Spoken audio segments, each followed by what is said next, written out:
Good afternoon, everyone.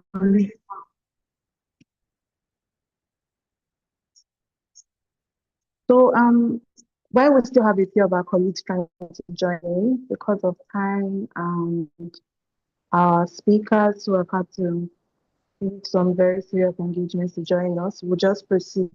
And as the registered participants get the link, I'm sure they'll join us. So thank you everyone for joining us. Like I said earlier, this is the NBA Legal Education Committee first webinar of the quarter, and today we will be discussing cyber security and data protection, and we will be discussing the subtopic of preparing the next generation of lawyers for a data-driven world. And just to proceed, I would like to call on the Secretary, Dr. Jonathan Perry, to please give us his brief opening remarks before we proceed. Dr.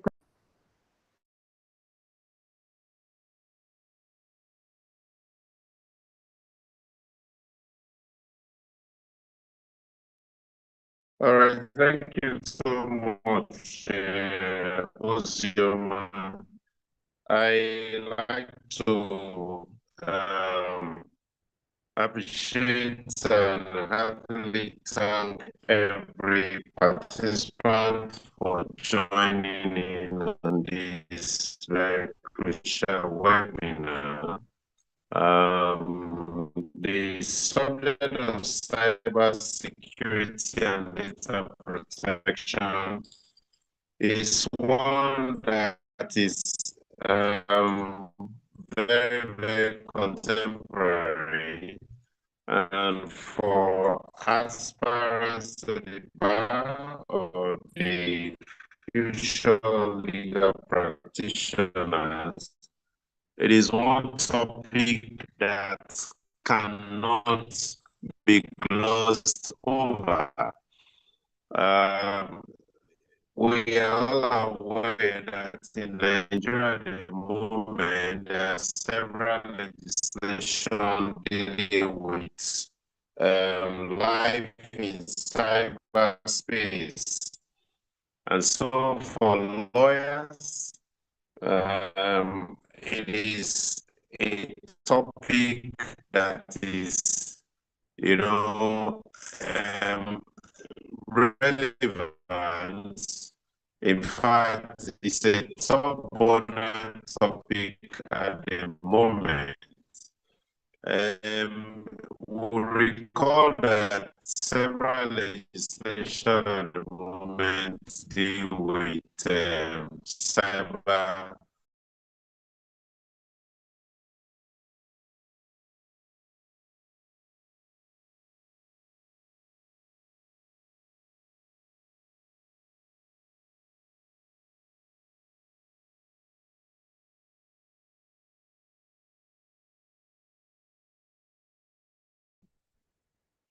I think Dr. Ikarisi dropped off the call. Network issues, most likely. We'll just proceed until he's able to join us. We welcome the chairman of the committee, Professor Damna Laulawi, Senior Advocate of Nigeria, to please give us his opening address. Thank you very much. I hope you can hear me. And if I'm lucky enough, you might even be able to see me. Can you hear me? Yes, Professor. The president of the Nigerian Bar Association, Mazi. Yes, Prof. We can hear you and we can see you. All right. The president of the Nigerian Bar Association, Mazi Afam Osigwe, SAM. The Secretary General and members of the National Executive Council of the NBA here present. Distinguished senior advocates of Nigeria here present. Our eminent keynote speaker, Olumide Babalola, managing partner of Olumide Babalola LP and chairman of the NBA Data Protection Committee.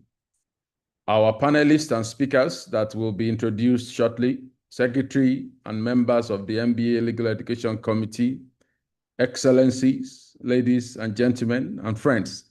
It is my greatest pleasure and honor as chairman of the Legal Education Committee of the MBA to welcome you to this 5th edition of the Legal Education webinar, convened by our committee, the MBA Legal Education Committee, in partnership with the MBA Institute of Continuing Legal Education. The legal profession is experiencing profound changes and challenges. Rapid technological advancements such as artificial intelligence, blockchain, and cloud computing have increasingly opened new doors of opportunities for lawyers to digitize and modernize their practice, to enhance efficiency and expand their client base by servicing clients from all parts of the world.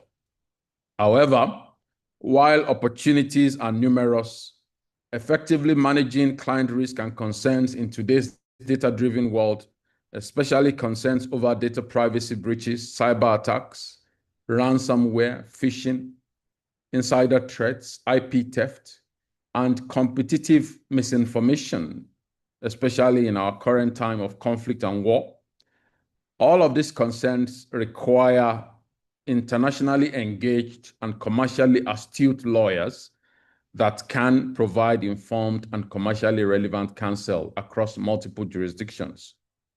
Concerned stakeholders in the legal profession have therefore clamored intensively for a comprehensive reform of legal education in Nigeria to produce more practice-ready lawyers that have the contemporary entrepreneurial, technology, and project management skills needed to successfully navigate the rapidly changing global practice landscape.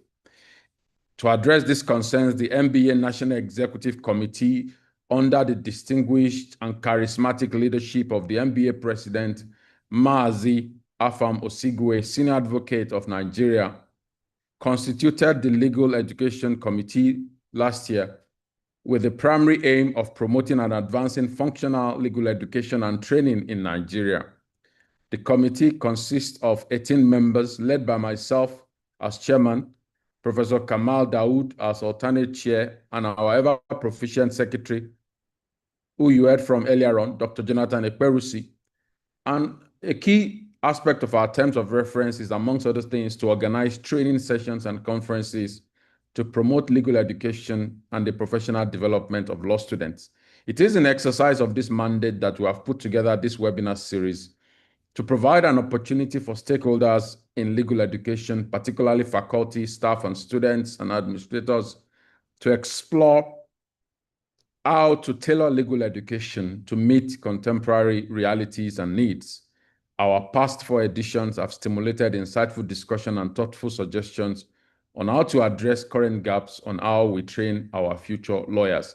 I therefore want to enjoin all of us to approach today's session with the same innovation and improvement mindset, a deliberate effort to consider how to integrate clinical, practical, and industry-focused programs into the delivery of legal education in our country. And it is indeed our hope that all participants will come forward with recommendations and solutions on how we can produce practice-ready lawyers that will contribute meaningfully to the social economic development of our continent and country. I want to express my thanks to members of our webinar series planning committee under the distinguished leadership of the chairperson, Ozioma Soludo, for their hard work in organizing today's session. We are very proud of the high caliber of speakers that they have been able to attract, and they will be introduced to you shortly. In the meantime, it is my pleasure to say a few words of introduction about our distinguished keynote speaker, Olumide Babalola, and to specially thank him for agreeing to deliver the keynote address for today's session. Olumide Babalola, the managing partner of Olumide Babalola LP and the chairman of MBA Data Protection Committee, is an award-winning, consummate, and passionate digital rights, privacy, and data protection lawyer in Nigeria. He holds a master's degree in international commercial law with ICT and commerce from the University of Reading, United Kingdom, and is currently wrapping up his PhD at the University of Portsmouth in the United Kingdom. Olumide's pioneering litigious work around privacy and data protection has seen him argue matters at the Apex Court, the Supreme Court of Nigeria, as well as at the Community Court of Justice, the ECOWAS Court. An eminent scholar practitioner, Olumide has published 6 law books to his credit. Even some academics may not have up to 6 books. So I really salute his industry. He has published on wide-ranging topics, casebook on corporate law and practice, Babalola's Law Dictionary, casebook on data protection, and so on. He has also authored several academic articles. I think the last time I counted, it was more than 6, which is again very, very commendable for a practitioner. In September 2021, he has led a team of researchers that authored a policy brief on the data protection authorities in Africa. Olumide is a frequent conference speaker on privacy and data protection issues at local and international fora, and he has spoken in Tunisia, in Germany, in Kenya, in Uganda, in the United Kingdom, and across Nigeria.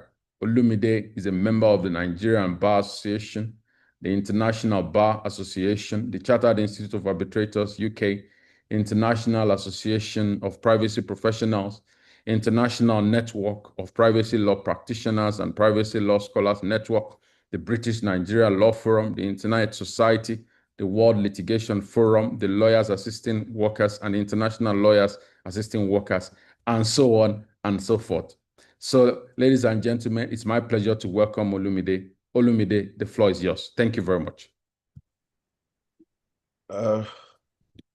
Thank you, Prof, for that warm introduction. And I also thank the committee for the invitation to speak to us today on, yes, a topic or an area that is so dear to me. And I am glad that the bar is taking more proactive steps towards educating ourselves on this very important area of law practice. So because I understand that some people will be speaking after me in a panel session, I will be so fast about this. So we'll speak about, let me make this, yes, so this is about cybersecurity and data protection. And trust me, it is fast creeping on us. The reality check tells us that data is power. Whoever controls, and when I say data in this context, I mean personal data. So whoever controls data controls decisions, controls the market, controls the people, controls economies. As we can see, the biggest of the biggest companies in the world, they are companies that trade with data. And are the Teslas, the SpaceX, the Amazon, the Google, the Meta, they all play with data or trade with data. In our courts, of course, data is fast becoming evidence that we predominantly now rely on. So before, most of our evidence would be in paper forms or in art forms, but now we're dealing with digital data. And that's where some of the problems even lie for the Nigerian judiciary as well. Of course, data itself attracts some form of liability. A few days ago, some courts in the United States, and also I think another one in the United Kingdom, found a digital platform liable for not properly warning children and their parents on the hazards of social media. So they play with data, and data somewhat attracts liability. We had also a similar case in Nigeria where the court gave judgment in favor of Mr. Falana SAN against a platform. I mean, the liability was attracted by data shared or produced or displayed on their platform. And most importantly, for these platforms, data is wealth. They are massively wealthy because, I mean, their stock in trade is data, and helps them drive revenue, it helps their evaluation, even competition. I mean, you see some of these platforms engaging in competition drives to prevent their. So, I mean, not so much around data. They say data is new oil. I mean, it's bigger than oil. Because so when you talk about oil, some people might not even, they can say, oh, they don't want to have anything to do with oil. I mean, people in primitive parts of the world might not necessarily even deal with oil the way people in the city deal with oil. But data, it cuts across, even if you are in the most primitive part of the world, if not directly, indirectly. If not directly, government one way or the other processes your data. So identity, financial, health, biometric. The most intrusive one nowadays is the behavior. Platforms already master how your browsing habits, your location, your purchasing pattern, and it becomes a tool of surveillance capitalism. And of course, it continues to increase the influence of these platforms. So this is what they call an invisible war that is fought, but it is just creeping on us. The banks will tell you the kind of data breach we have in banks, they are so underreported because if they truly report it, many people will not keep their monies in banks anymore. Lawyers who handle these commercial transactions will tell you day in, day out, week in, week out, how much they approach the court for reversals in what they call now called system glitch. And this system glitch comes in many forms. Some is their insider glitch, some they are external. Then hospitals, the amount. Recently, somebody took the federal government to court because we had reports that the federal government was going to sign an agreement between the UK government, or was it the US government, for them to begin to share health-related data. Government database is also a huge one. I think about 2 years ago, 3 years ago, the federal government designated BVN, the BVN platform, as a critical national property or something, or infrastructure. That tells you how much these things are important. I mean, they are coming to the law firms. The big law firms can really tell you what they face in these kinds of intrusion. Well, the legal system is already digital. Evidence are not digital. You see, most courts, especially in the urban area of the country, they have screens, because every now and then you have cases where you would have to show. So the evidence is digital, is not really in paper form. Even if you print it out, you still want to demonstrate. There was a matter we handled before the Federal High Court, and it was about copyright. At the point of adoption of our final address, the judge said it, that both parties, the only way we should have helped the court was to demonstrate the evidence on the screen so that the court will understand how, because it was about software. Contracts are now digital. Here's smart contract. You sign contracts by electronic means. There are so many platforms. There's a case we even have in court where one of the platforms was saying that the data subject signed certain things digitally. So the problem was now how to prove that it was actually signed digitally, because they didn't use e-signature, but they claimed that they clicked a certain opt-in button. So how to prove that to the court is another problem. Now research is gone seriously digital. I am at the tail end. In fact, I have defended my thesis, and I'm just waiting for the final communication. But everything I did, all my research, maybe just a few, all they were done digitally. I sat down either in my room in the United Kingdom, or in my office in Lagos, or in my room in Lagos, and I was accessing digital libraries all over. I mean, because I school in the UK, there's a network that allows you to access libraries, all libraries in the UK, without going there. The only time I visited Oxford was just for me to go see the school physically.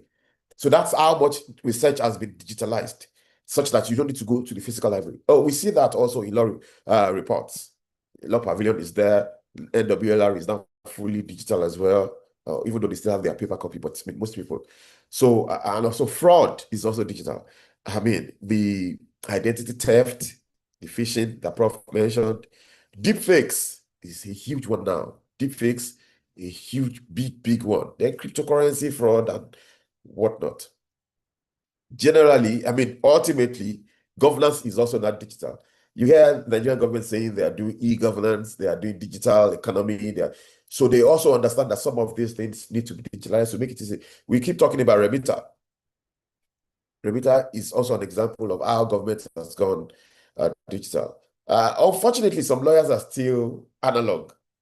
I still see situations where we send lawyers court process either by email or even by WhatsApp or by other digital means, and the lawyer will keep insisting, no, you have not sent me. You still need to bring it physically to my office, which is fine. But I mean, if we really want the legal system to move as fast as we want it to move, then we need to all begin to embrace digital lifestyle, especially as lawyers. Legal system has no option than to close this gap. Why does this really matter to us? Data protection comes with its own baggage. First of all, especially when you ignore it, you attract regulatory risk. The NDPC keeps fining people. The NDPA imposes obligations that clients, like companies, need to fulfill annually. And these obligations are changing. A couple of years ago, they were not the same kind of expectations that we have now, especially with the coming into effect of the what we call GAID, General Application and Implementation Directive of the NDPA. New obligations. Criminal liability, of course. Identity theft, cyberbullying, cyber harassment, they are crimes under the Cyber Crimes Act 2015. Part of it was amended in 2024. Litigation risk. That's where I play. You'll be surprised the kind of litigation you can attract under the data protection regime. Inaccurate data can come with its own kind of litigation. Denial of rights. So you even need to know the rights before you can sometimes enforce the data subject rights. So there are so many things that bring this kind of data breaches, individual claims, contractual disputes. All of them now require some form of data protection scanning. No, for the boardroom too, because the Nigerian Data Protection Act actually places certain burden on directors of a company. Where a company violates or breaches its obligation, the law allows them to come for the directors. So this is where the lawyers will need to begin to advise companies. Reputational risk. We've gotten judgment against companies, but they are not even concerned about the amount. They just don't want it public. They are more concerned about the reputational risk coming with it, other than even the fines. So this, to certain companies, means a lot. Just like I said earlier, there's a shift already. For most contracts, now, you need to pay attention to the data processing situation of such contracts that will warrant you inserting data protection clauses in the contract. And they are not the usual confidentiality clause. No, they are not even the usual NDAs. No.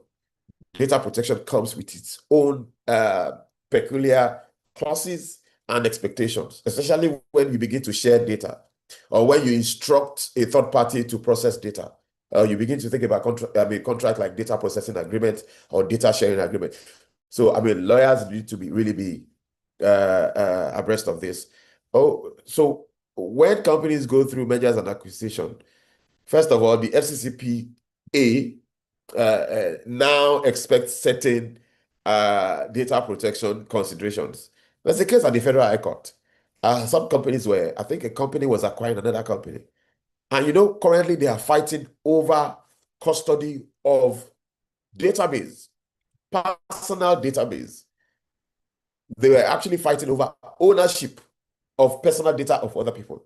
There's a case like that in England. I reported it in my case where one of the issues, in my first case book, it was reported, where one of the issues was who owns personal data. The other part will be electronic discovery and also identification of deep fakes.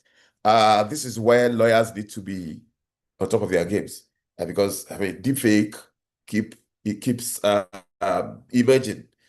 Before it was so easy to identify, but now Jake is on this webinar. I know when he begins to when his session is going on, perhaps he will be able to speak more to that. But there's a whole lot of shift Then employment law, we've seen cases where, most cases now, for companies that do work from home, they do a whole lot of employees monitoring. Those come with their own baggage of data protection. Cases where you ask employees to bring their own device, data access rights of employees, and especially companies that use CCTV. They all come with their own data protection baggages. Corporate governance, cybersecurity oversight, I've spoken about that earlier. The board now have certain expectations around data protection. So the lawyer of 2030, or even from 2026, I mean, by that time, it would almost be a crime for an average lawyer not to have a basic understanding of data protection, because almost everything we do is wrapped around it. You should be able to advise on data breach. Oh, so what are the notification obligations, how to engage the regulator in such cases, what are the damage control or damage containment methods you want to advise. Then in case where your client has regulatory issues, how are you able to represent them? Don't forget that this is not like representing a client in court. This is you being abreast of what you even want to represent the client about, and also knowing how to answer the regulator.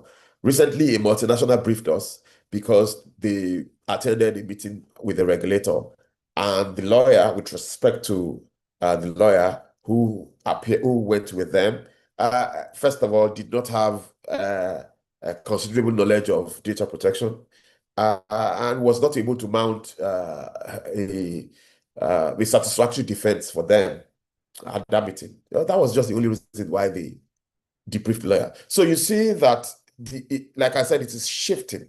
There's the lawyer who knows a certain area of law, and there are lawyers who know those are, I mean, specialized lawyers, and there are lawyers who want to like do everything.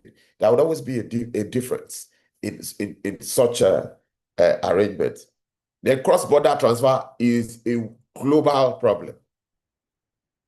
How you are able to navigate, for you to even know where your client is involved in cross-border transfer, it's the beginning. Because some clients easily will just say, oh, we don't transfer data.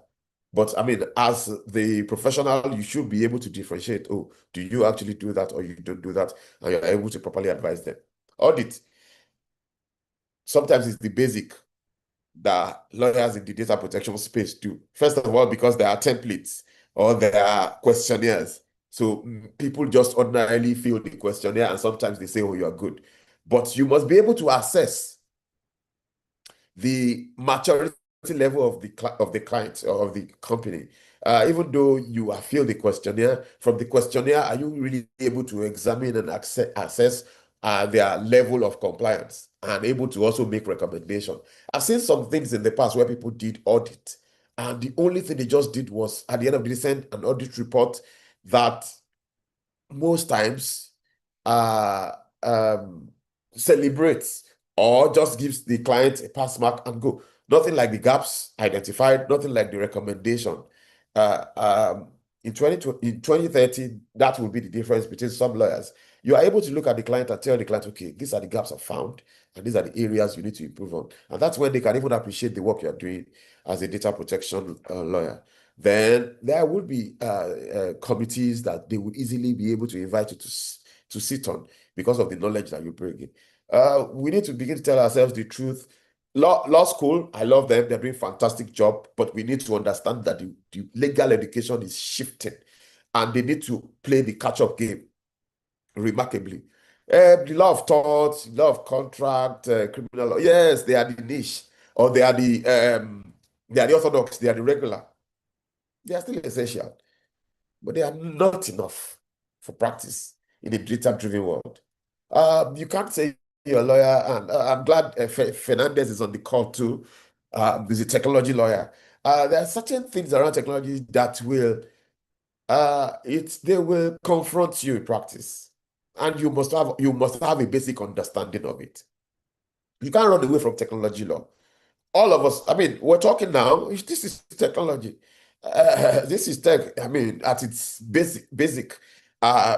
So you must be able to also give some advisory or some work in digital regulation. Data protection, it's everywhere. It is everywhere. There's hardly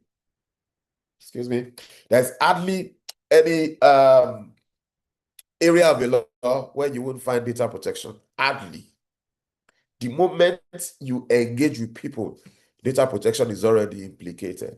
And cyber risk management and governance, cybersecurity is an area that the Nigerian lawyers have not done so much around. There's only 1 or 2 books on cybersecurity. I only know two or three lawyers who have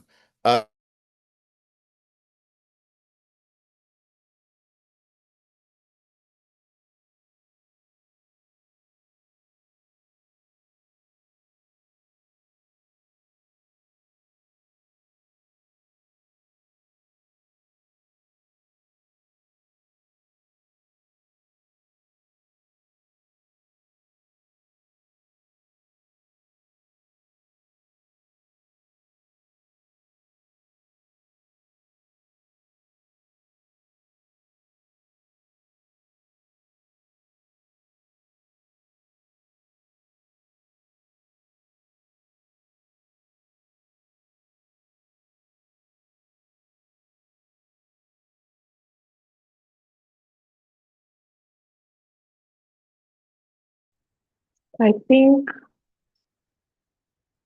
our keynote dropped off because of network. I don't know if it's just me. I can no longer hear him. Okay, I think he dropped off the call. Okay, so before he joins in, because we need to manage our time, I'll just call Ms. Ezenwame, who moderates the panel session. Until our keynote speaker rejoins, we can take the profile of our panelists so that we can just head into the panel session. Chidera, please. Thank you.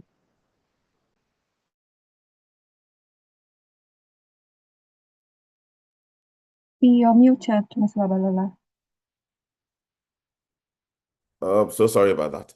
My other connection, triggered off, and let me continue with my. So sorry about that. Right. Okay. 1 second.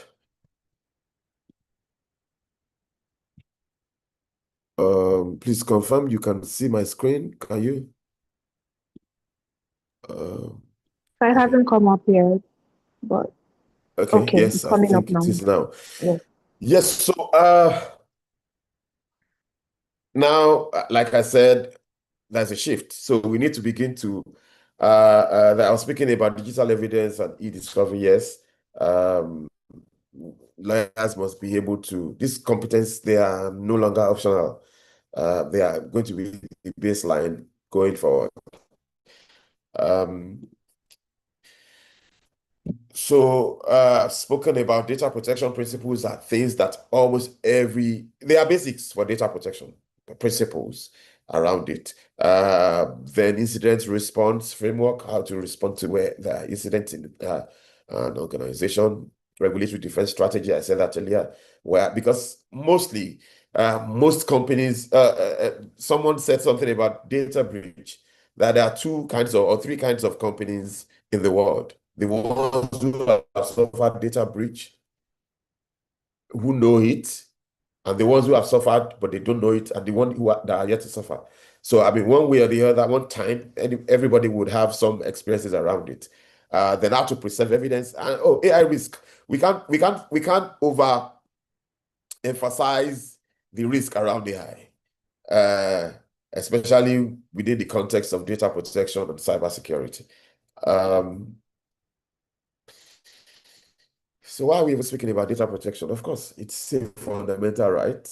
And although in Nigerian court, we have not really broached so much the intersection between privacy and dignity, but they are interwoven, they are intertwined. Privacy also, helps personal autonomy for you to be able to have certain control around your data, which should not be weaponized against you. Then also freedom from surveillance, freedom from unauthorized access, freedom from intrusion, what have you. Now, the economics of non-compliance. An MD of one of the financial institutions invited me to his room, and he said he actually wanted to present it to the board for them to invest in data protection compliance, but he actually didn't know how to convince them. All I just told him was, oh, the cost or the importance of data protection is actually found or is seen in non-compliance. Sometimes it's not seen in compliance. Oh, you comply, it's fine. You spend money to comply. Oh, you can engage consultants. But it is when you do not comply, then you are slammed with regulatory fines or with lawsuits, or when customer cannot trust you anymore and they begin to, it leads to investor withdrawal or even operational shutdown. Those are the costs. And we have seen companies actually suffer from that, where they suffer huge data breach and they couldn't recover from it. Cybersecurity is now a boardroom responsibility. The board should be able to ask themselves, are we compliant? They should be able to say, oh, or is our non-compliance exposing us to risk? Cyber insurance is another area which is going to blow, so to speak, in this part of the world.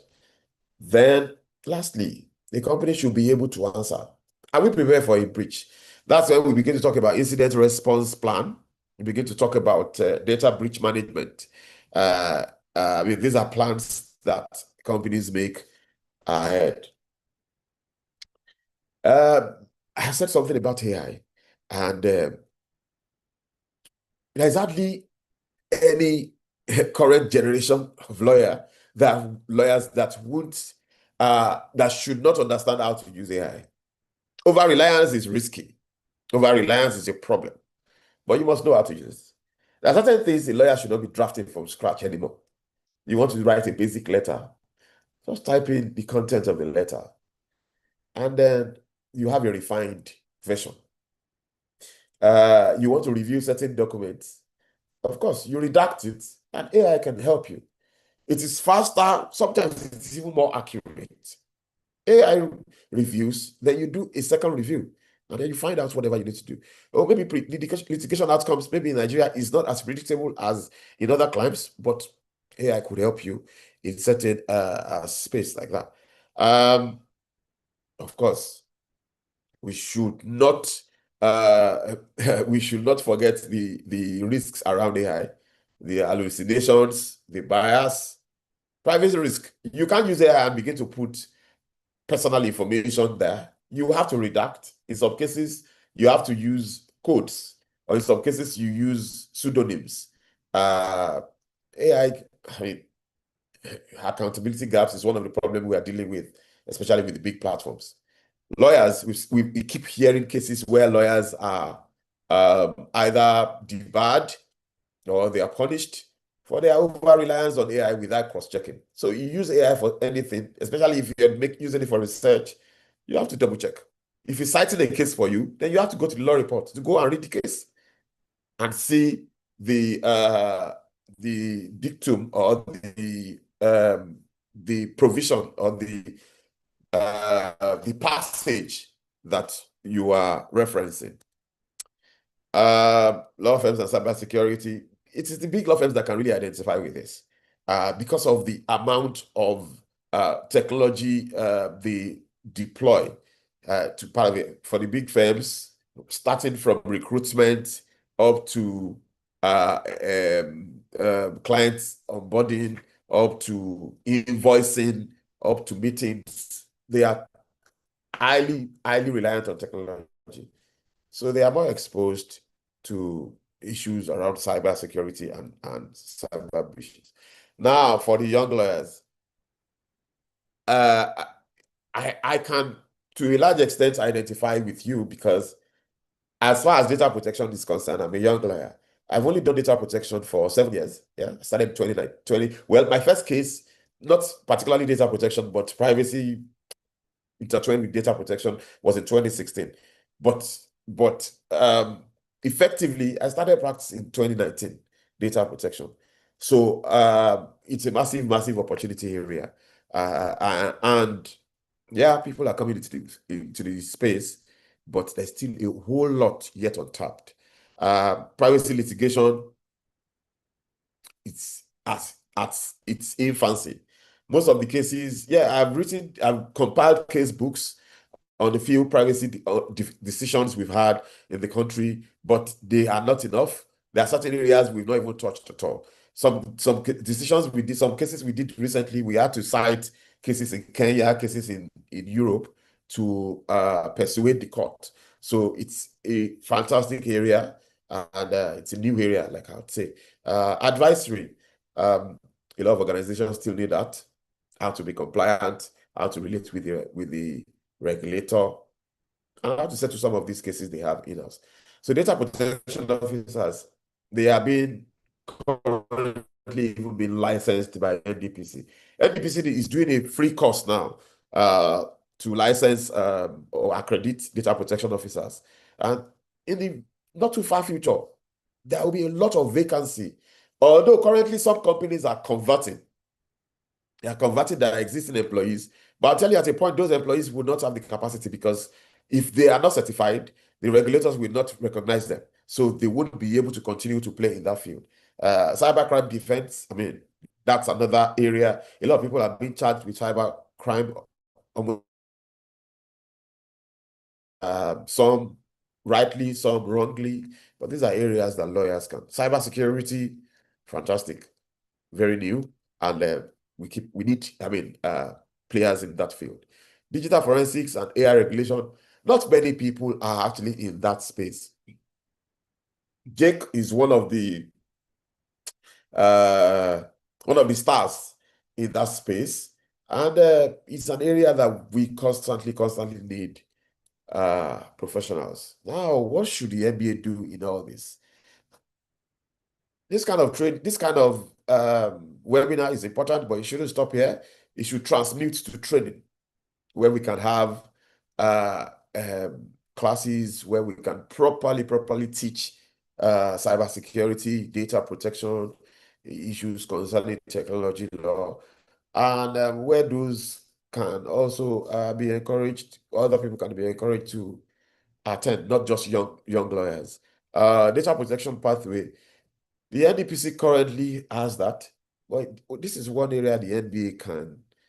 Trust me, there's nobody who can train lawyers like lawyers. So that one is even basic. They don't teach privacy litigation. I have done their training. I have their certification. I have been basic. They are basic.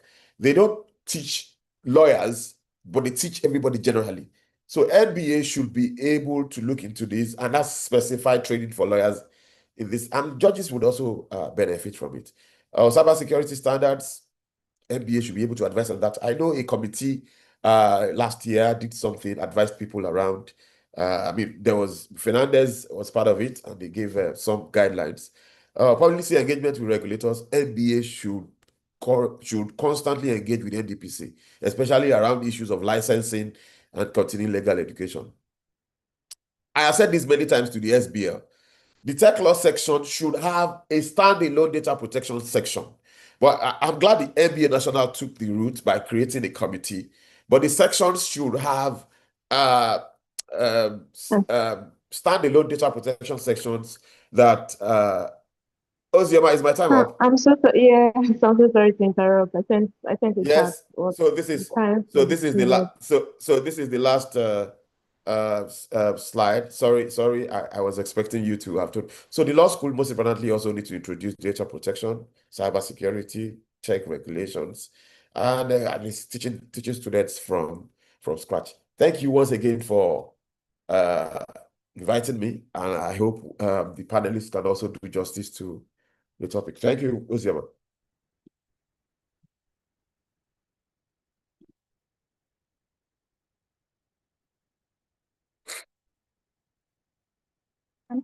Thank you very much, Mr. Babalola, for that very insightful keynote address. And I believe congratulations on the way. I will be glad to call you Doc very soon. Yeah. Yes. You have really set the tone for this webinar.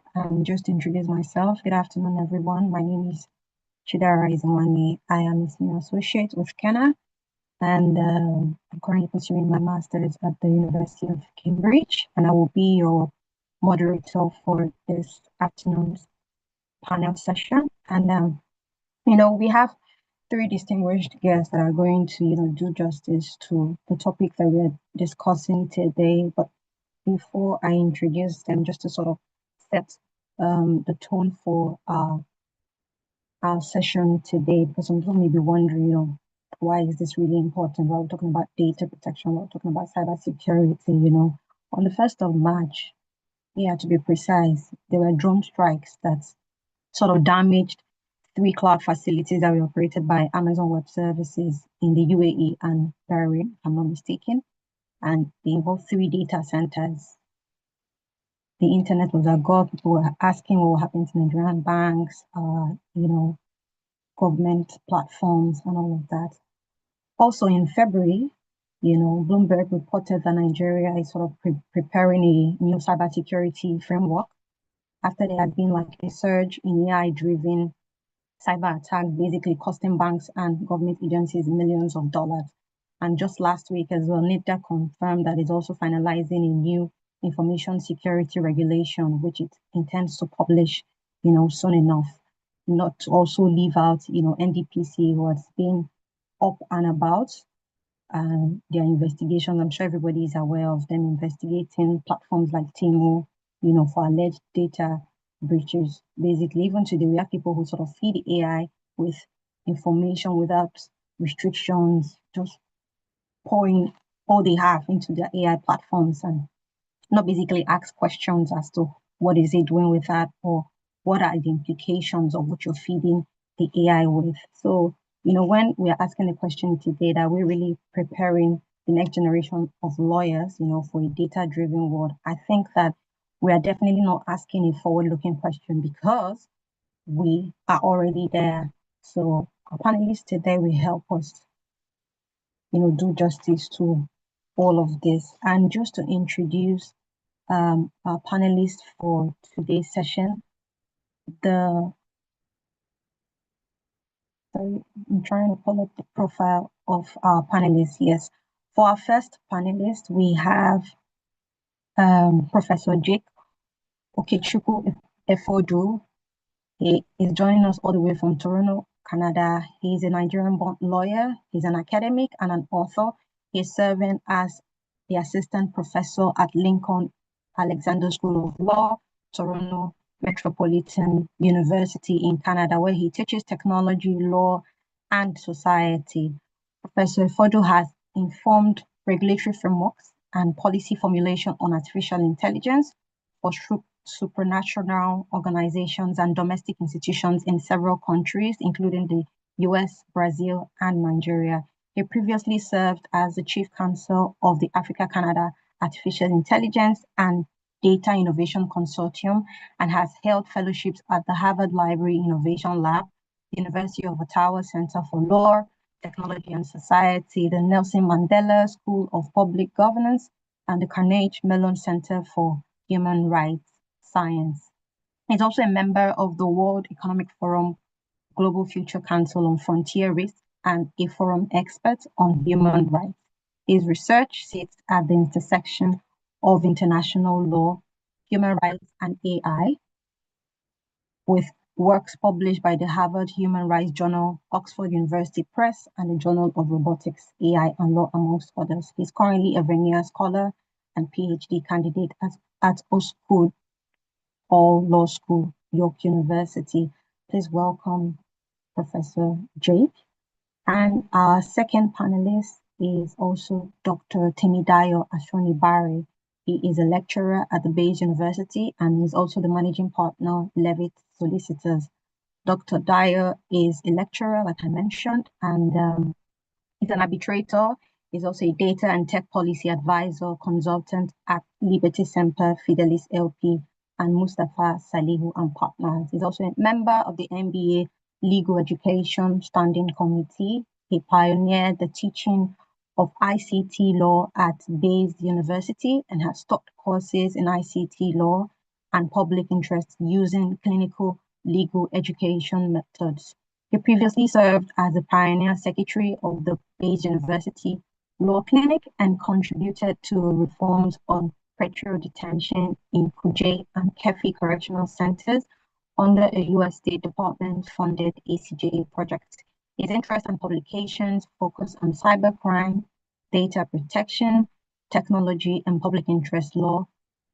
He is also a trained specialist in organized crime research and investigation by the National Gang Crime Research Center, USA. Thank you for joining us, Dr. Dyer. And just to also introduce our third, but not least panelist, Fernandez Marcus Obien. He is the Special Assistant to the President of Nigeria on Justice Sector Reform and ICT, Digital and Innovative Technology. Mr. Obien is a partner. He's not on leave as SEDAC attorneys. He's also the author of Law and Technologies, Exploring the Evolving Intersection of Law and Technology, a book that encourages positive change in the legal community by providing a comprehensive exploration of the areas where law and technology converge and by contributing to the protection of fundamental rights in the digital age. In his role, he has championed the integration of technology into Nigeria's justice system, including convening the Justice Tech NG Hackathon and Accelerator Program, a national initiative designed to build a pipeline of locally grown policy-aligned justice innovations ready for real-world adoption. The initiative received submissions from across Nigeria and brought together evaluators from law, technology, development, and the private sector. So please join me in welcoming Mr. Fernandez Marcus Obien and the earlier introduced panelists. I'm very glad to have you here with me today. And just to mention that we'll be having about 50 minutes for this panel session. And if any of the audience has questions, please feel free to drop your questions in the chat box and we're going to take it after the panel session. So my dear panelists, I hope you are ready to begin. Yes. So for this panel session, the first question I'll be asking will be to Professor Jake. Yes. So Professor Jake, drawing, from your experience teaching at an internationally recognized law school, how do leading jurisdictions like Canada approach the, teaching of cybersecurity and data protection law today? Thank you very much, Chidera. It's such an honor to be a part of this. I said I must create anything Nigerian focused, anything Nigerian legal focused. I must create time for. I just want to recognize the the leading speakers, the SAN, Damilola, as well as Mr. Babalola as well, Dr. Babalola in lieu. But let me go straight to answering the question. I think for me, this question about cybersecurity and data protection law is something I live every day. So I teach cybersecurity law. There are only 6 universities in the world that teach cybersecurity law. Interestingly, one of those schools is the Nigerian university, but I teach technology law, I teach data science law at my law school. And in these courses, we don't just read law or statutes. We try to interrogate systems. So I try to make my students not just learn about what protection law or privacy law says. I get to ask them, who do these laws protect? And what do these laws leave behind? So we've moved away from trying to memorize things like breach notification threshold, to things like simulating a data breach tabletop exercise, or I get my students to imagine that they're an in-house counsel for a fictitious company, and I get to think of how can they make real-time decisions about notification, about containment, about litigation risk, and the rest of that. So asking about the Canadian approach, I would just try to paint it with 3 strokes. The first strokes is in Canada, we do have a federated, a layered regulatory landscape. And so in Canada, we have a federal privacy legislation. We have a cybersecurity infrastructure that is very deliberately multi-layered. So we have at the federal level, at the provincial level, what in Nigeria we say state, federal and state. So here we say federal and provincial. And so the federal covers more, data protection around commercial data practices. And then at the state, what we call provincial level, we have, things around health data, banking, telecoms, and the rest of that. So I don't want to, go too in depth, but I just want to recognize how critical, but how nascent, how new this field is. So here in Canada, we have a proposed Critical Cyber Systems Protection Act. And in this act, which we're hoping will come into force very soon, we hope that it will give the government the authority to regulate systems that are vital to national security. And as you know, cybersecurity issues have become, national security issues, right? But the second stroke, which is more important, is where I get to engage students in a more experiential, or what I would call an interdisciplinary pedagogical style of engagement. So Canadian law schools, we have moved completely beyond the doctrinal. At my law school where I teach cybersecurity law, which we just started actually, I get to run certificate trainings on privacy and cybersecurity law, and I get to involve things like data breach simulations right there in class, like a tabletop data breach simulations. I take my students through privacy impact assessment workshops. I even try to force them to do comparative international analysis. I'm like, okay, imagine you're a Nigerian lawyer, even though they are here in Canada.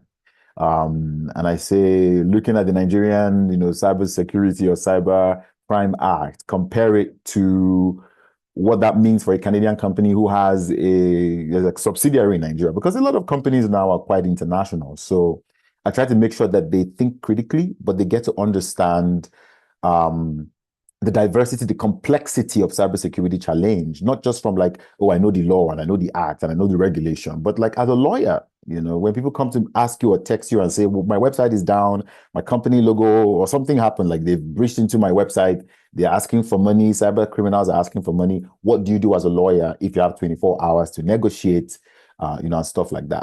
At the very point, I would say in Canada, we have come to understand that you cannot teach data protection law as you would teach like law of trust, law of evidence, or Nigerian legal systems. It's not by reading Nigerian wiki law reports or reading a case in a library. You must teach students to get their hands dirty.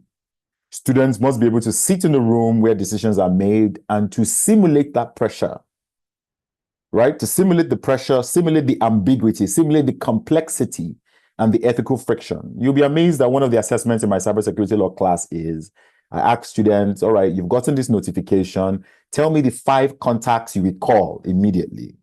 And some of them get to fail the assessment because when you're calling the wrong people, time is going, right? So in Nigeria, we know that everyone needs to have a contact of a guy, like if your gen spoil, you have a contact number. If your light goes off, you have a contact number. You're not calling 911 in Nigeria. You're not calling PHC in Nigeria. You're calling specific numbers. The same thing applies here, right? So as a lawyer, who do you know to call? What is their designation? What is the response time?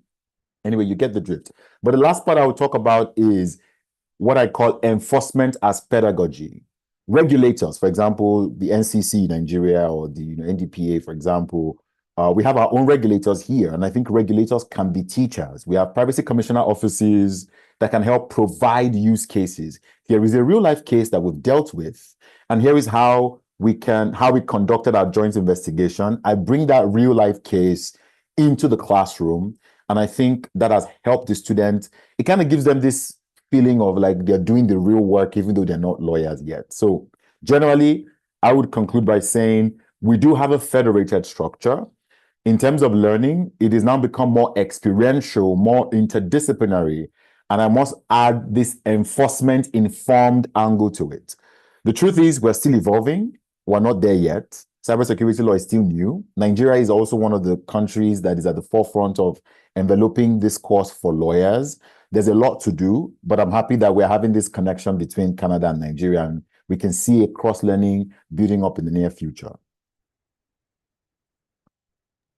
Thank you very much, Professor Jake. I particularly agree with you. This goes beyond memorizing. We have to put on our thinking caps. And I will come back to you. I just want to move to Dr. Timidayo, if Dr. Timidayo is with us. Yes. Dr. Timidayo, so as both an academic and a practitioner, right, what do you see as the most pressing challenges for Nigerian lawyers advising clients on data protection compliance today? Okay, Thank you very much. I want to thank the committee for giving me this opportunity. I want to thank our committee for giving me this platform, more specifically the chairman and secretary of the committee. I think Mr. Babalola has mentioned everything, spoken about almost everything, and I think focusing on the challenges is also something very, very fundamental. But I think it's also important for us to understand the fact that, at least I started teaching ICT law for like about 5 years now, and I developed the curriculum, but only started teaching data protection sometimes in 2021 when I started grappling with the the data protect NDPR and all that, and suddenly we had the NDPA coming. But there are still some issues that are still there that people don't understand. Before I quickly identify some of the challenges, and this is what I've even seen, even with colleagues and all that. And one of the things is that most lawyers still believe that data compliance is an IT issue. They believe that it has something to do with IT specialists and all that. Most of them are still unable to classify that we're talking about personal data, most importantly here, and not the usual information that you have. And they just believe that if you are a small company or a small organization, nobody would or notice whether you comply or you don't comply. And that is why most lawyers just believe that consent is the only lawful basis for processing personal data. Once you pass the hurdle of consent, you already have a major lawful basis for processing personal data, which is still a myth among most of our colleagues nowadays. So it's very important for us to understand that I don't think confidentiality automatically means if you keep client confidentiality, you ensure that all the information of your clients is kept properly, does not mean you're complying with data protection. So we need to really understand this gap majorly. But what are the challenges that I've seen? The law is still evolving. And that's the truth. The law is still evolving. We still have people don't even understand the law. We have a gate that just came out, not so recently, but it's a very bulky document that helps with the implementation of data protection. And there is no how you can advise on data protection when you don't even know the law. The law is quite new, it's not that big that people cannot go through. So the law is still evolving. People are still trying to reconcile the provision of the Constitution. My colleagues and other persons are still trying to reconcile the provision of the Constitution with the Data Protection Act. Persons are trying to look at it whether, okay, should I go and sue for fundamental rights or should I go for data protection? The laws are very clear. They are clearly provided for under the Data Protection Act.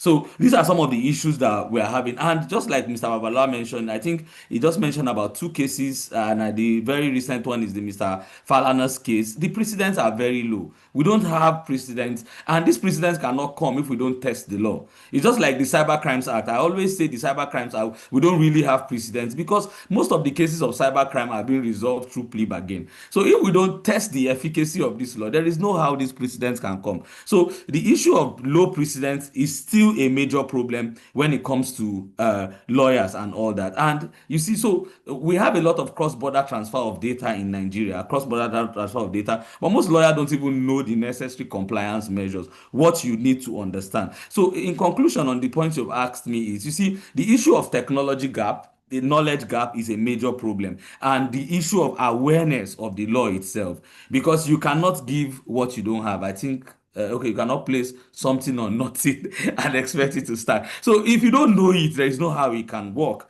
And the tools are available for you. You can take advantage of these tools so that you can be able to understand and appreciate this law. The good thing is with about AI now that we have now is that you can even translate this law into Hausa, English, Yoruba, even Pidgin language so that you can understand this. So if you don't take advantage of it, there is no how you can utilize this law. So these are some of the key challenges that I think we currently face, lawyers currently face in Nigeria from my interaction with a couple of them. Yeah, thank you. Thank you very much, Doc. I mean, I did pick one of something you said when you mentioned that people, think it's an IT issue. It's really not, because, my senior partner, Professor Fabian, had at one of the at one of the breakfast session we had sometime last year, mentioned that, this issue of cybersecurity and data protection is now a board issue. It's not just something that you leave for, IT specialists. So thank you so much for that. And I will come back to you definitely. And I want to move to our third panelist, Mr. Marcus Obiano. So from a government and policy perspective, what is being done, to build a legal and regulatory framework around cybersecurity and data protection in Nigeria, and how can legal education support these efforts?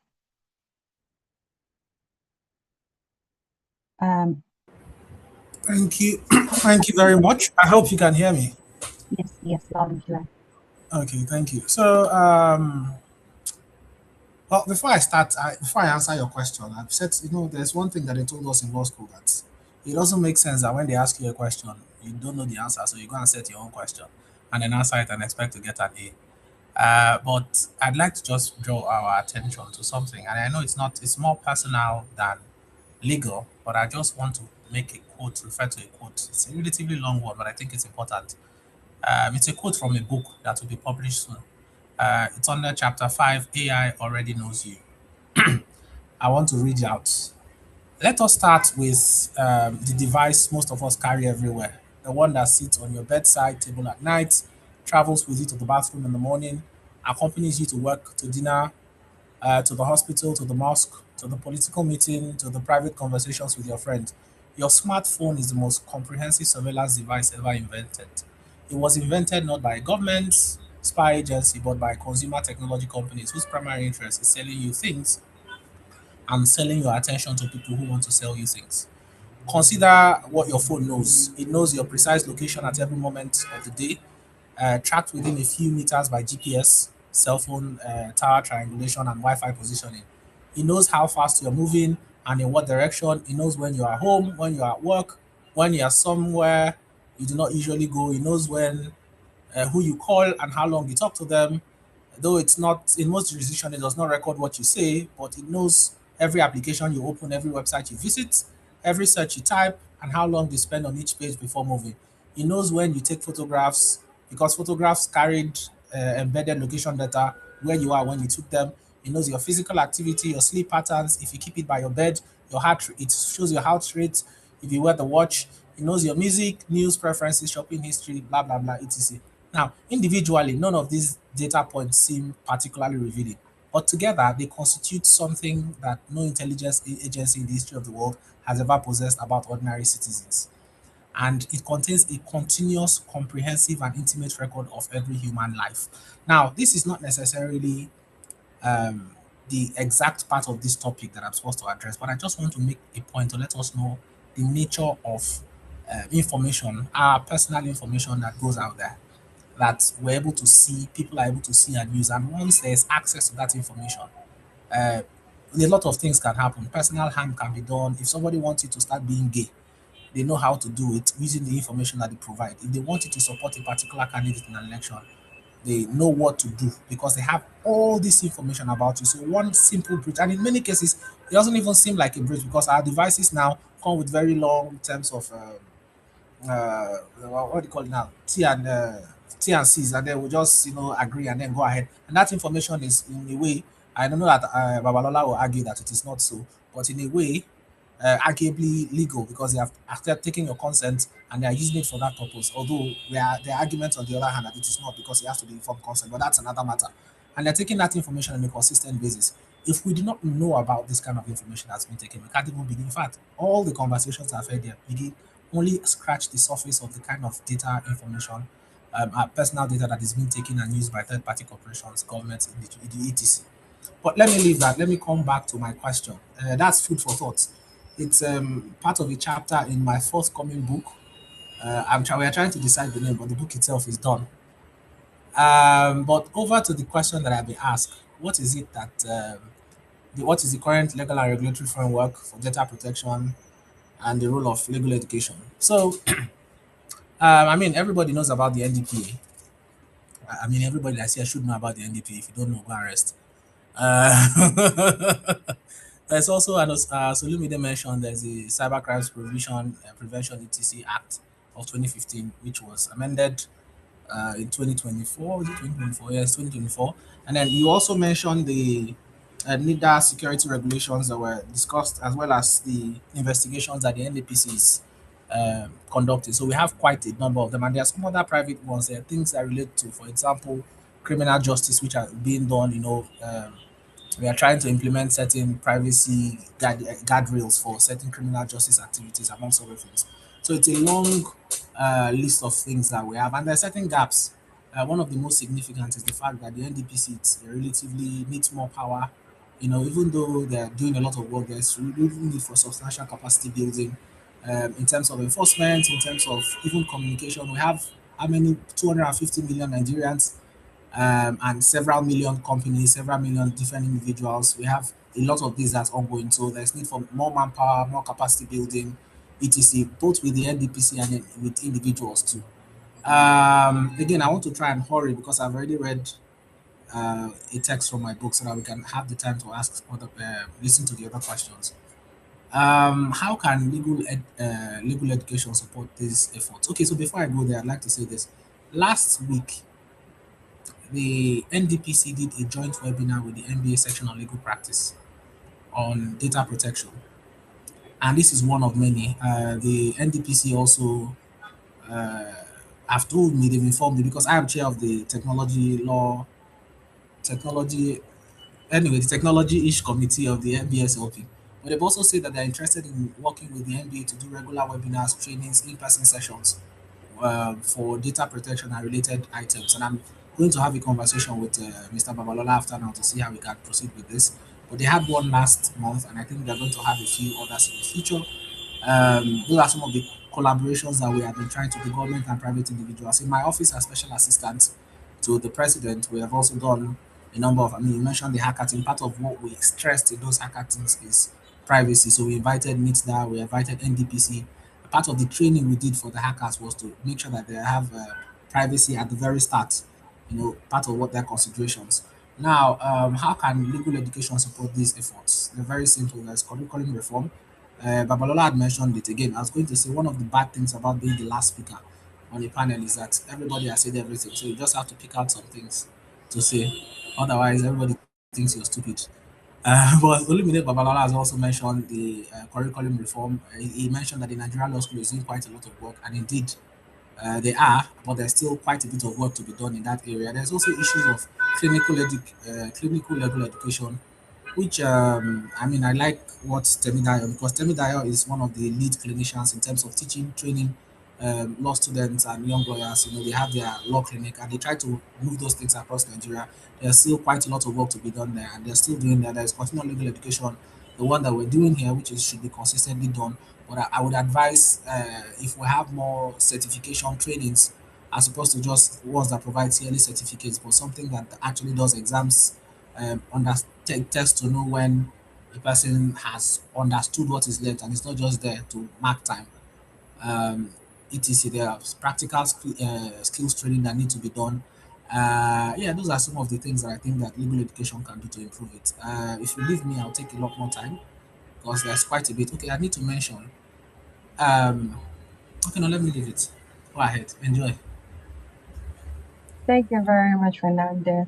We're looking forward to this, your next book. I remember you autographed one of your law and technology for me, so I hope I get another copy once this is done. Yes. Going back to Professor Jake, Professor Jake, if you're still with us, yes, thank you. So I have another question for you. How can, international academic collaborations and exchange programs, basically help bridge the knowledge gap in technology law education in Nigeria? I think it goes without saying that it's very important.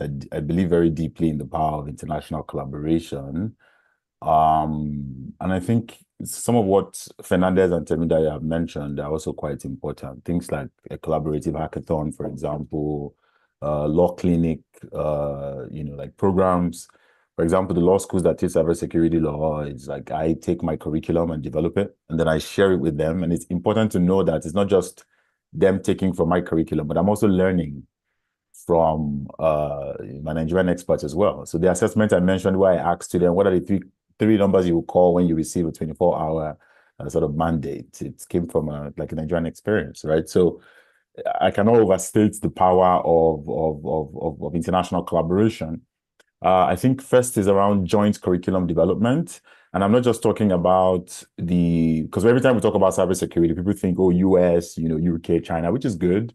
But like Nigerian-Kenyan collab is important. Nigerian-Brazilian collab is important. Brazil, for example, has the highest number of Black people outside the African continent. And so there's a lot of cultural complementarity, right? So we can co-develop courses on data protection and cybersecurity. And like I said, it's not one school imposing its syllabus on the other. It's about genuine partnership, where we can even imagine a course on comparative data protection law. As you all know, everything tech, everything AI is transnational. It's transnational. It's cross jurisdictional.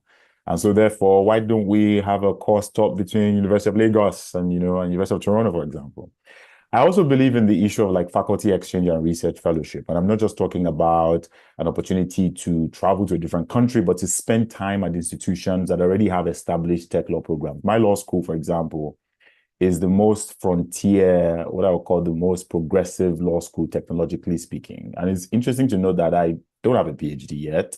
The only licensed practice I have is my BL certification from the Nigerian Law School in Buhari. It's not like I have some special skill or talent. So the Nigerian education is robust enough. And so when I take colleagues from here and I get them into Nigerian law schools to spend their sabbatical or to spend a month or two, I always get really positive feedback around like, oh my God, I didn't know Nigerian law students were that brilliant. Don't worry, sometimes they have to experience it to know that they're not a joke for Nigeria. So it's pretty much having that collaborative context that is bi-directional. And the goal is not to create a pipeline of like academics from Nigeria to like to Canada, but to have a network of scholars that can draw multiple legal traditions in their teaching and research. I believe very heavily in clinical, and like Fernandez mentioned, like hackathons. My final assessment in my course, 50% of the course, is what I call a legislathon, which is a legislative hackathon where students have to not only maybe develop legislation in a particular area of cybersecurity or data protection law, or maybe to produce an updated version. And you'll be amazed, just add it to a letterhead, send it to the government, which I've done here in Canada. Just helps the thinking process because students have time, right? They have time that, main government officers, do not have. But I want to also talk about something, and this will be another point around joint research, especially around Africa's data governance. If I'm going to be really honest, Nigeria is a very porous jurisdiction. We have very strong laws, but in terms of praxis, data is not protected as much as we imagine it to be, and then you've seen, like Chidera, you're talking about some of the, numbers in terms of, breaches and, the rest of that. It's not because the laws are not enforceable. It's because there's not enough knowledge mobilization around how do we take those laws with the practical capacities of lawyers and experts like, Dayo, Fernandez, and Babalola and co, and how do we transpose that into empirical outcomes, right? So we want to see a more African-grounded research on data governance. How do Nigerian organizations implement the NDPA? What are the barriers to compliance for, small and medium enterprises? How do community consent norms, how do they interact with this individual consent model of formal data protection law? It's like what Fernandez was talking about, like, oh, the mobile phone having so much power and so much leverage in terms of understanding us more than even our parents do. And so how do Nigerian scholars understand that context? Because here in Canada, I can be rest assured that I'm hugely protected. It's not every website I can see. It's not everyone that can contact me. But Nigeria is pretty open, right? So that comparative perspective is something that we can really focus on and think of it from a more African perspective. And so I always talk about South-South collaboration, even though I'm here in Canada. It doesn't have to be, West Africa to North America. It could be, collaboration South to South, Nigeria and Ghana, Nigeria and Kenya, Nigeria and South Africa. And so that kind of academic networking, we've seen happen. It's successful when it comes to internet policy. We can see the same around data protection and cybersecurity. Yeah, thank you. Thank you, Drake. I particularly like that legislathon. And I know it's a mouthful. Even myself, I struggle with pronouncing it, but I wanted to put in the law to the hackathon experience. It sounds brilliant. It sounds great. Yeah. Doc, so this question is for you now. So what is the role of clinical legal education and simulations in training lawyers to handle real-world data breaches and cybersecurity incidents? Okay. Thank you very much. Just like the keynote speaker mentioned, data is everywhere. So just like what they've done in the law school, they've been able to incorporate the rules of professional conduct in every lesson you're taking in law school. So, and if you look at some point, I was analyzing, I don't have the statistics or the reports, but most of these data breaches from young people are usually done by young people. Right. And most times, if you go to schools, you find out that amongst themselves, they continue to share some private information that belong to them. So there is need for them to understand the importance of protecting personal information of a data subject. And how can you do it? Is by incorporating it into their modules. So one of the things we need to do is the experiential learning of what CLE has brought to us. One of the things CLE does, just like Prof just finished talking about now, is that one of the you just learn by doing. And how can you learn by doing? He mentioned simulations that his students carry out. Like there's a class I take of 200 level students, I think part 2 students, and I was talking about cybercrime and data protection. And I found out that there was a day I was teaching, most of them were still doing other things. So what I told them is I just converted one of the topic, which has to do with data breach and cybercrime. And I told them, go out there and do what we call street law, which falls under CLE2, so that they can say, and there is no how you will be teaching people about something that you will not know it. And that's what we call it learning by doing. And so what we mean is, whether it is corporate governance, whether it is corporate law, whether it is ICT, whether it is law of thought, you need to infuse some bits of data protection there. Let the people understand it. And whenever you do it, or when you're talking about personal information of maybe if it's a case related to company, maybe you're taking company law, you can bring in simulations in respect of breach of personal data. So it's something very important, and you give the student to do it. Let's assume that you're in the board, you just finished a board of directors meeting now, and this particular information was given. How would you ensure this information is protected? When you collect information from employees, how do you ensure that this information is what is processed? So these are some of the things that if you incorporate into the whole process, you will find it. There's a case I'm handling now that is currently on appeal. One of the things, major problem that happened in that case is the fact that an employee went for the general medical test, and after the general medical test, the person came out with a particular test result, and the HMO went and disclosed the results to the employer instead of disclosing it to the employee, because it's the employer that paid. And the employee sued the employer that you cannot disclose my information. And the employer said, what? You have waived your rights.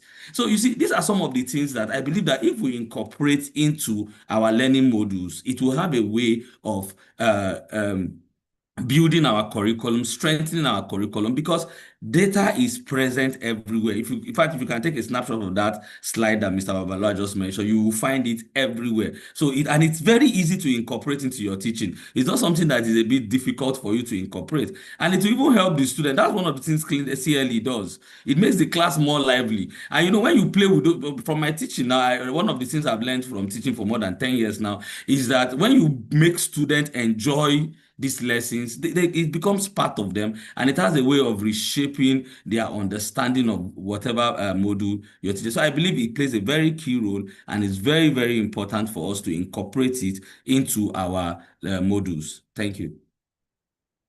Thank you very much, Doc. And I know that in school, I know that most of the courses that I did enjoy were courses where we sort of had practicals, as opposed to just cramming and memorizing things in class.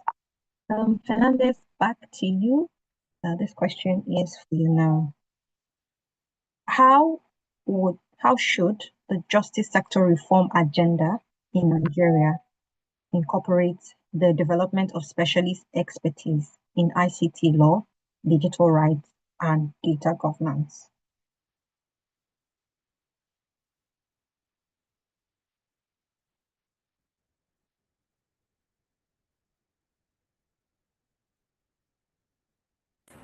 Hello.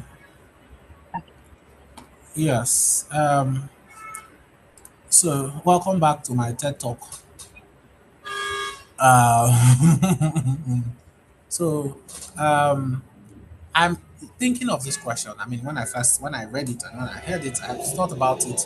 If the question really is to create more specialists in data protection, cybersecurity, etc., as opposed to making the knowledge more readily available to everybody in society. I mean, in terms of every professional, and I lean more towards creating making it, because if it's something that everybody is going to have to do, in addition to creating specialists, we need to ensure that all professionals or that deal with data have like basic, relatively basic or high level training or knowledge of technology, of sorry, cyber security and data protection.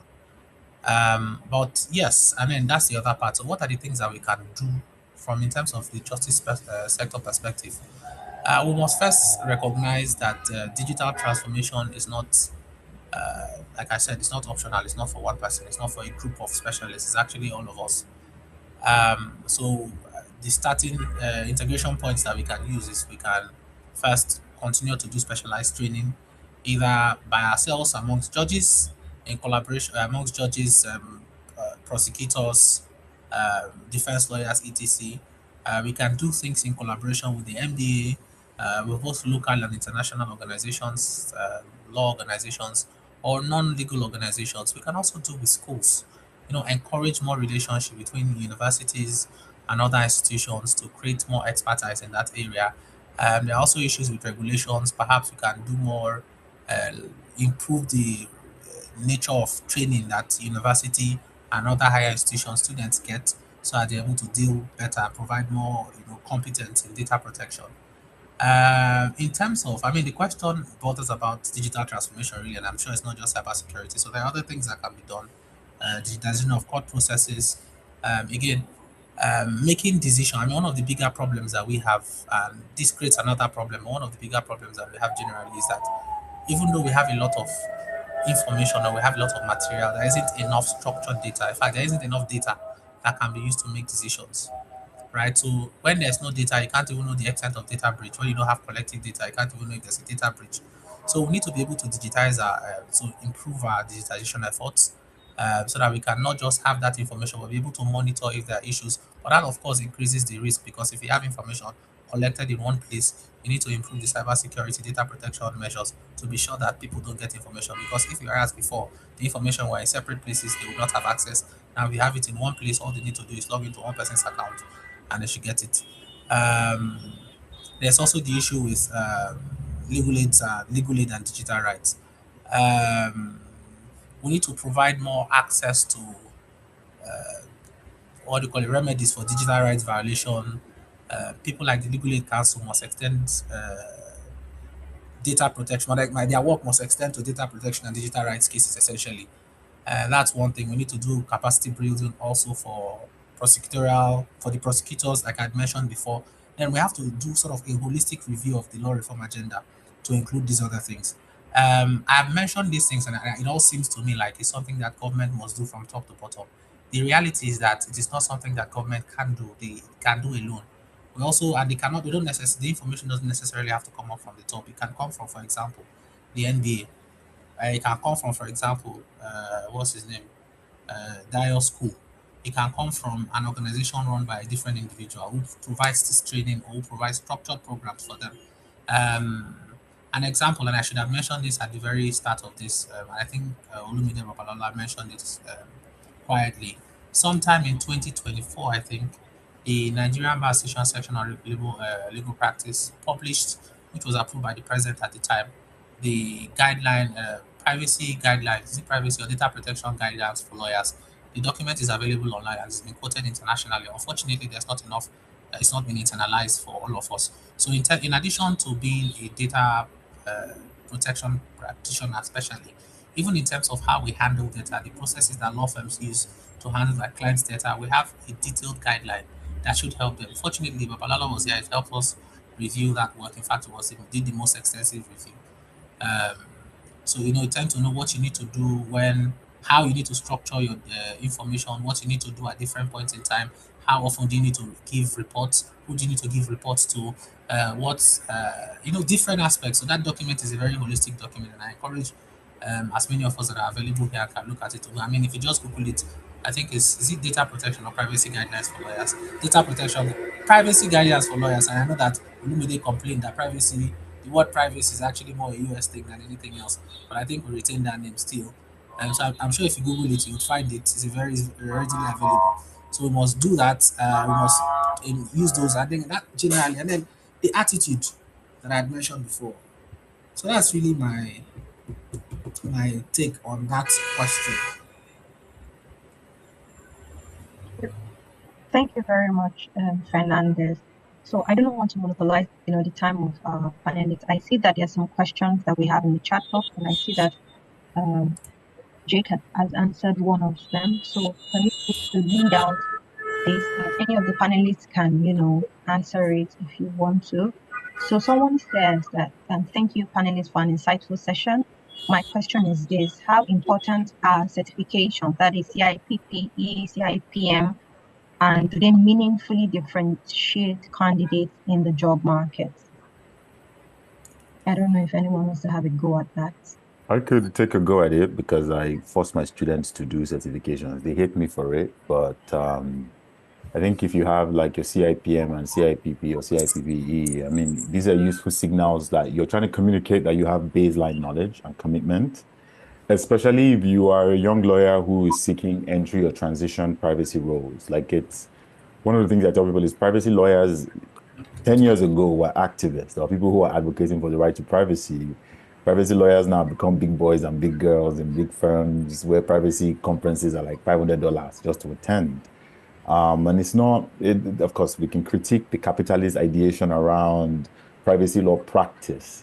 But one of the things I tell lawyers when you come to my cybersecurity law class or my tech law class, for example, I said, everything you think about law, just remove it, keep it at the door, because this is not a law class. It's a law class because you are lawyers, but you get to you start from the very beginning. What is computer? What is cybersecurity? What is security? Because we don't have that background or ideation as lawyers. They teach us introduction to Nigerian legal system. They don't teach us introduction to computer. It depends on your school. Maybe things have changed now.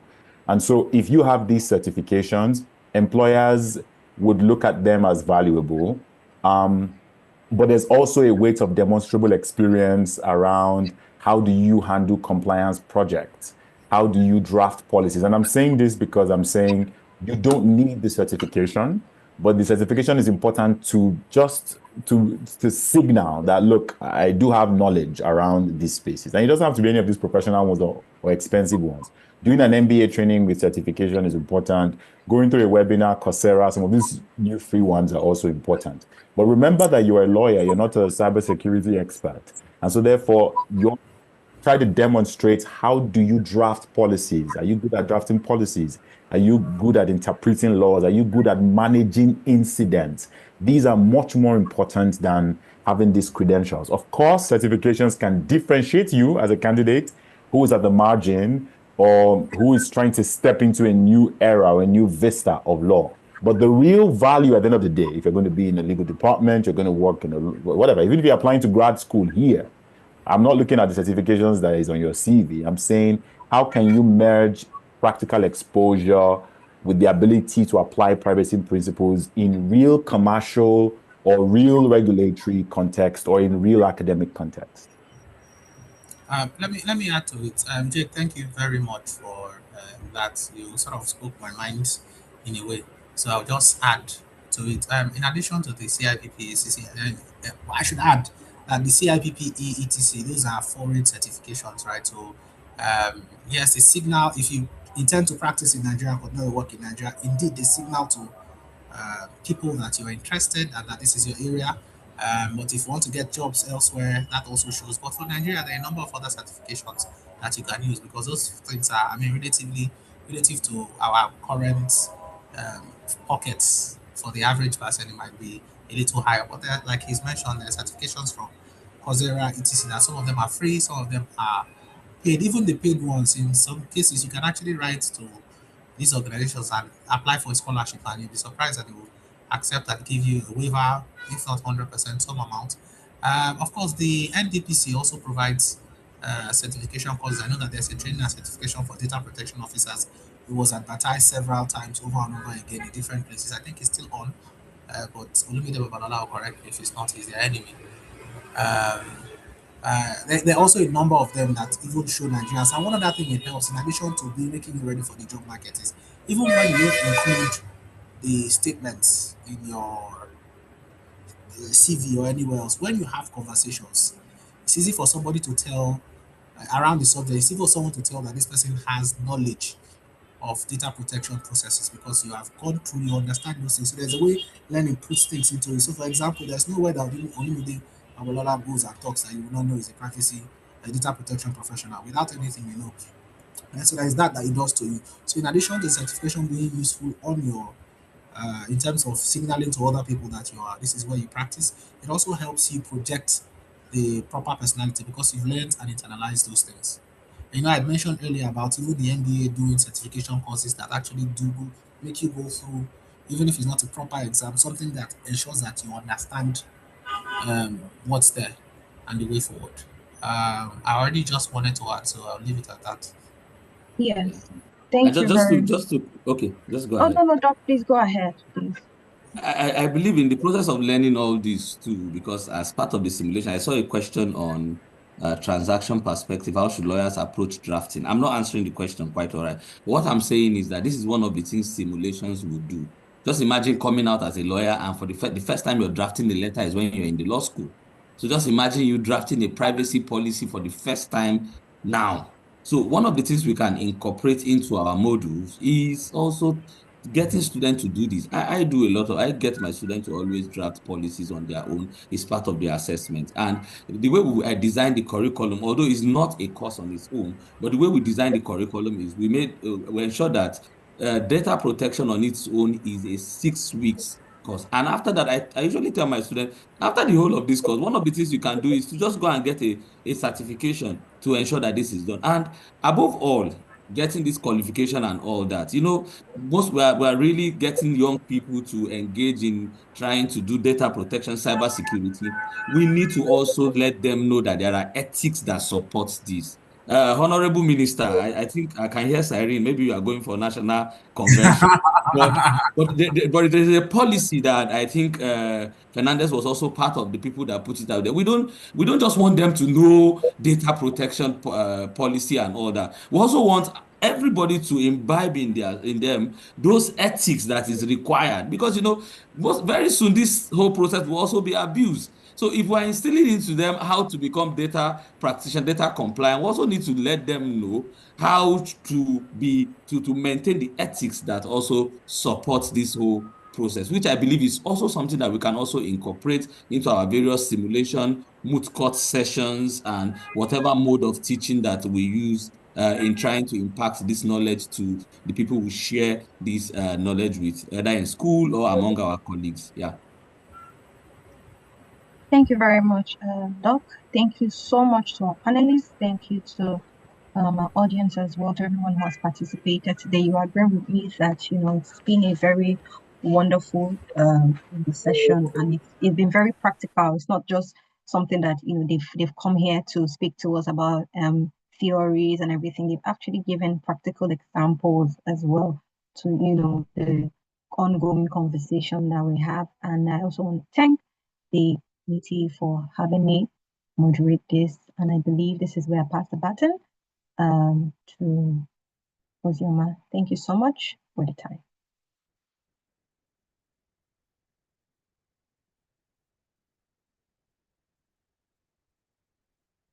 Okay, I think she's having issues on muting. Also. Sorry. Okay. Okay. I have issues with one of my systems, but can you hear me? Yes, we can. Okay. Thank you so much, Chidera. And thank you so much to all of our panelists for the wealth of wisdom and the wealth of knowledge that you've brought to the table. From the chat box, even there's an interaction going on, and especially the last aspect as to certification. Yes, having the knowledge is one thing, and just like Fernandez mentioned, it's important for the knowledge to be readily available to everybody and for everyone to have the expertise. But certification also sets you apart because that's the evidence that you have the expertise that's required to take on some of these roles. So thank you very much to our speakers, to our keynotes who had to drop off to do something else, and to all of our participants who have been with us since 4 p.m. We don't take it for granted. We will try as much as possible to share the materials, both the keynote speakers presentation, which we will ask for, and some of the other information that some participants have offered to share with us regarding the topic under discussion. So thank you so much. To close out the session, I will invite the chairman of the committee, Professor Damilola Olawi, to please give us the vote of thanks. Thank you, Prof.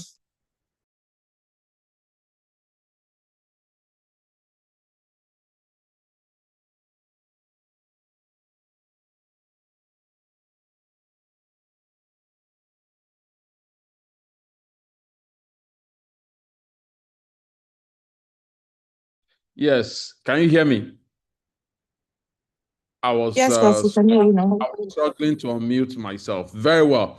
Well, we are so privileged to have had such a remarkable session. You would agree with me that all our speakers, they have one thing in common. They have moved their careers as practitioners across the border to show us the wealth of experience they have obtained from different parts of the world. And it has been such a pleasure for me personally listening to them. I want to start by thanking our keynote speaker, Olumide Babalola, for such a powerful keynote that he delivered, which emphasizes the need for lawyers to have a global mindset by staying engaged with conferences, knowledge exchange programs, and networking platforms that can enhance their knowledge on managing cybersecurity and data protection risk in today's world.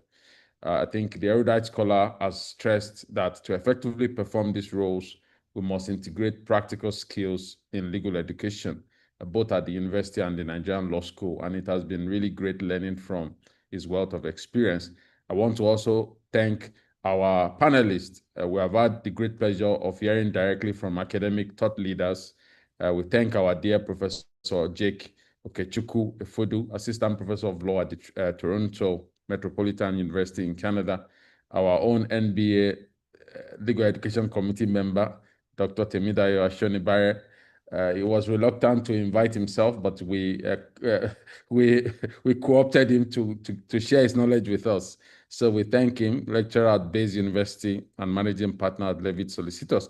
And of course, our ever-eloquent Fernandez Marcos Obiene, the special assistant to the president of Nigeria on justice sector reforms and ICT digital innovative technology. Every time I've had the pleasure of listening to Fernandez, it always leaves me refreshed and informed. So we really thank you. We know how busy you all are, and so we thank you for taking time out of your very packed schedule to provide us such rich comparative perspectives from Canada, United Kingdom, Nigeria, and even beyond. We thank you very kindly for honoring our invitation. We have had close to 200 people attending today, and some have even remained online. More than 160 have remained online, which shows the information they are gaining from this session. With the excellent and wide-ranging questions that they have raised, including issues of certification, regulation, cost of infrastructure that will be required for implementing practical legal drafting courses on cybersecurity and data protection. All of this demonstrates how informative the session has been. Of course, kudos to our very eloquent moderator, Chidera Ezenwane from Kenya, for the great job she has done in making the session flow very seamlessly. Well, on behalf of all of us in the Legal Education Committee of the Nigerian Bar Association, as well as the MBA Institute for Continuing Legal Education, I thank you for your insightful contributions and for joining us. And I can assure you on behalf of the committee that everything you've said today and your suggestions will be taken forward by our committee for robust implementation in line with our mandate to develop MBA's position on the reform of legal education in Nigeria. We look forward to having you all again in our next session. I believe information is on the chat on how you can claim your 1 CPD points, 1 CPD point. So please feel free to fill your information through the link. We look forward to having you again in our next session, and to stay informed about our upcoming activities, please stay in touch with us via social media on X, on LinkedIn, and you can even join the MBA Legal Education community on WhatsApp. You can also write us via email. I thank you all for joining us. Enjoy the rest of the evening. Bye-bye now. Thank you so much, Prof. Thank you, everyone. Enjoy the rest of your day. See you at our next webinar and our next event. Bye, everyone.